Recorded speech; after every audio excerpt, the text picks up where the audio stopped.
So what does the Christian tradition have to say about if we discover meaning or if meaning is, given, right? And once more, could you talk about the ancients and how they thought about that? And which ones, would you choose if you had to? That's a big question, the Christians and the ancients. Well, I'll start with this, my way of working this in, and I'll take back to the course that I was telling you all about big ideas. And there was a highlight for the program that we would do early in the fall. My faculty team would take 150 students into the mountains of North Carolina for a tech-free retreat. And one thing we would do on a Saturday night is we'd go up to the top of a mountain and build a big bonfire. And some of the kids would bring their guitars and we'd sing some campfire songs. And there was something that we'd notice when you're out in the mountains and you're far away from the lights of the city. They see the stars, right? They're so brilliant. How many of you have stargazed before? It's something, raise your hand. You've looked at some sound, so about half of you. And there's the Moorhead Planetarium at my new university, Chapel Hill, sets up telescopes at our state park, and families can go out and look at and stargaze. And the stars are brilliant. And when we look at the stars, you could do an inventory. What are the kind of things that go through your mind? What are the kind of emotions that you feel? And one of those emotions might be, wow, just awe and spectacular. And another actually might be the smallness and insignificant. And very interestingly, in the ancient world, when they grappled this question of meaning, for both Christians and non-Christians, thinking about the stars was actually a place where one could start.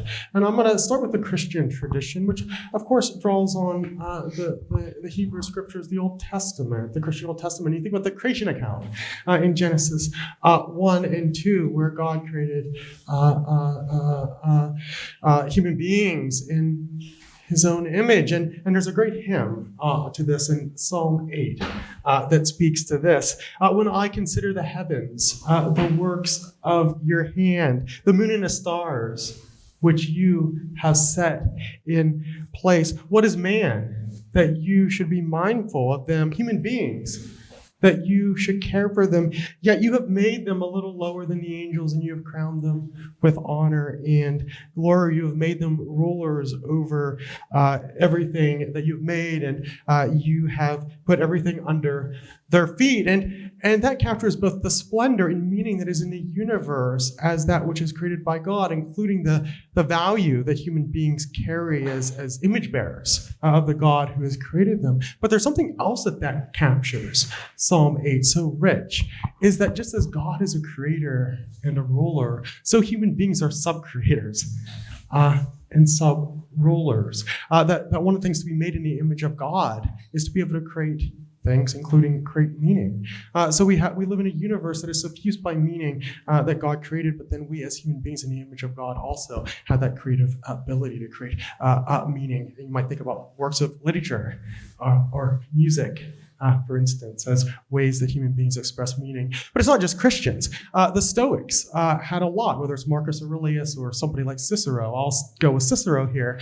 He wrote a wonderful work that I spent a lot of time writing on called The Republic. And at the end of The Republic, there's a dream of Scipio in which an individual goes into the heavens and he looks down at Earth from beyond the Milky Way. And in comparison to the beauty of the galaxy and the stars, Earth in Rome with all its glory seems so small. But the moral of the story here, there's not a God who created you in your image that gives you meaning. It's rather reason that pervades the universe. And the moral of the story is virtue is its own reward. Live virtuous, and that's all you need, and that's all you have to hold on to. Then there's a third one. Also the Epicureans, too, looked at the heavens. There's an amazing poem by Lucretius in the 1st century. And for Lucretius, the universe isn't made out of reason. It's not made in personal reason like the Stoics. It's not also a product of a personal God, but rather it's atoms in void. And Lucretius talks about Epicurus, the founder of Epicureanism, as it were, going beyond the void and going beyond the flaming walls of the world and taking a look at the universe. And the story there is there's no purpose that's inherent. The lesson is to embrace nature in our limits, and to live life with the freedom that we're finite beings, and so respect our own natural limits, which includes our own mortality and our own frailty. So there's three different ways of thinking about meaning in the way in which the human being can make meaning out of their lives. I do like the Christian story with the human being as a sub-creator who can make meaning in a world that's suffused by meaning.